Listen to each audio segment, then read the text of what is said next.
여러분 안녕하십니까? 포항 MBC 5시 뉴스입니다. 경주 시민의 휴식처이자 신라시대에 만들어진 황성공원이 일몰제 시행으로 훼손될지도 모를 위기에 처했습니다. 내년 7월 1일까지 공원으로 묶어둔 사유지를 사들이지 않으면 사유재산권을 인정해줘야 하는데 예산 확보가 불투명합니다. 보도에 김철승 기자입니다. 신라시대에 조성된 경주 황성공원. 아름드리 소나무와 참나무 등이 가득해 도심의 허파 기능을 하면서 시민들의 휴식 공간으로 각광받고 있습니다. 시민들이 와서 이곳에서 편안하게 쉴 수도 있고, 그리고 새들과 다람쥐들이 이곳에서 서식하는 도심 속의 소중한 쉼터 같은 그런 곳이라고 생각합니다. 이 공원 89만 제곱미터 가운데 20년 이상 묶어둔 사유지는 전체의 11%인 9만 7천여 제곱미터입니다. 내년 7월 1일까지 사들이지 않으면 땅 주인이 소유권을 행사할 수 있어 공원 훼손이 불가피합니다. 다급해진 경주시는 우선 사업을 하겠다는 실시 계획 고시를 할 계획입니다. 이렇게 하면 오는 2023년 6월까지 일몰제를 피할 수 있어 시간을 벌게 됩니다. 이와 함께 LH공사가 먼저 구입하게 하고 나중에 갚는 방안도 수립 중입니다. 저희 시 재정으로는 매립이 어려울 것 같아 보여서 한국토지주택공사의 토지은행 제도를 아마 활용해서 저희들이 매입토록 그렇게 한번 추진할 계획입니다. 하지만 지금껏 SOC가 아닌 땅을 LH공사가 산 적이 없는 점을 감안하면 실현 가능성은 불투명합니다. 현실적으로 경주시가 사유지를 모두 매입할 수밖에 없는데 필요한 예산은 350여억 원.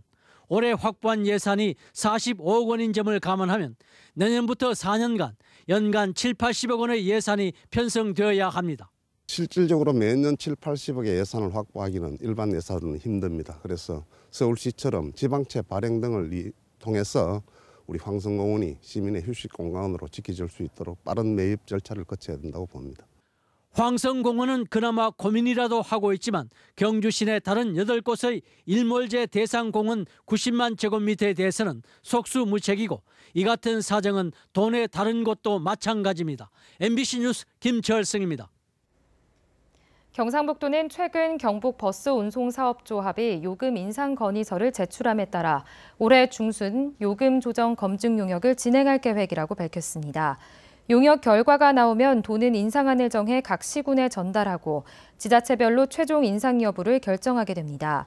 앞서 버스운송사업조합 측은 현행 1,300원의 일반 시내버스 요금을 2,000원으로 1,700원의 좌석버스 요금을 2,500원으로 올려달라고 건의했습니다. 최근 울릉도 일주도로가 개통됨에 따라 울릉군이 오는 14일부터 농어촌 버스 노선을 개편하기로 했습니다. 남쪽 중심지인 도동에서 북쪽 중심지인 천부까지 왕복 노선을 순회하도록 해 1시간 40분의 일주도로를 둘러볼 수 있습니다. 또 일부 노선은 통합하고 노선 개편에 따른 연장 구간에는 승강장을 신설했습니다.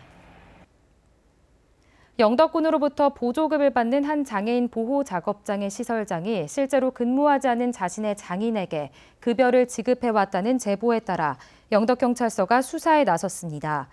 영덕군은 자체 점검 결과 시설장 김모 씨가 지난 2016년 5월부터 지난해 10월까지 자신의 장인에게 3천여만 원의 급여를 지급했고 이 가운데 1,100만 원을 지난해 10월 환수받은 사실을 확인했습니다.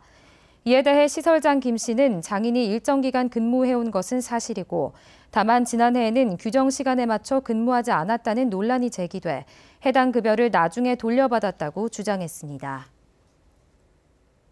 포스코가 스마트 센서와 안전 부품을 장착한 무선형 스마트 안전모를 개발해 현장 보급에 나섰습니다. 포항과 광양제철소에 50여 개를 배치해 시범 사용 중인데 LED 랜턴과 영상통화 등이 가능한 카메라와 이산화탄소 및 산소 감지 센서 등 7가지 기능을 장착했습니다. 원자력안전위원회는 원자력 안전기준 강화 수립을 위해 시민단체, 원자력 산업계와 의견 수렴 절차를 진행하겠다고 밝혔습니다.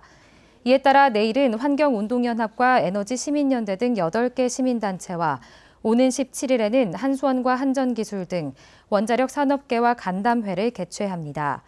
원자력 안전기준 강화 종합대책에는 원전 지진 안전성 강화와 원전 다수기 위험 규제 강화, 고준위 방패물 안전교체 체계 확립 등 11개 실행 방안이 포함돼 있어 결과가 주목됩니다. 오늘 새벽 5시쯤 포항시 두호동 뒤편 야산에서 불이 나 0.1헥타르의 임야를 태우고 2시간 40여 분 만에 진화됐습니다. 불이 나자 소방차와 공무원 60여 명이 출동해 진화 작업을 벌였고 소방당국은 정확한 화재 원인을 조사하고 있습니다. 포항시는 소나무 재선충병 피해목 제거에 지역 업체를 참여시켜 일자리 창출에 기여하도록 할 방침입니다. 포항시는 조기 발주를 통해 이달부터 50억 원을 투입해 3월 말까지 방제를 마무리할 계획입니다. 네, 이상으로 포항 MBC 뉴스를 마칩니다. 여러분 고맙습니다.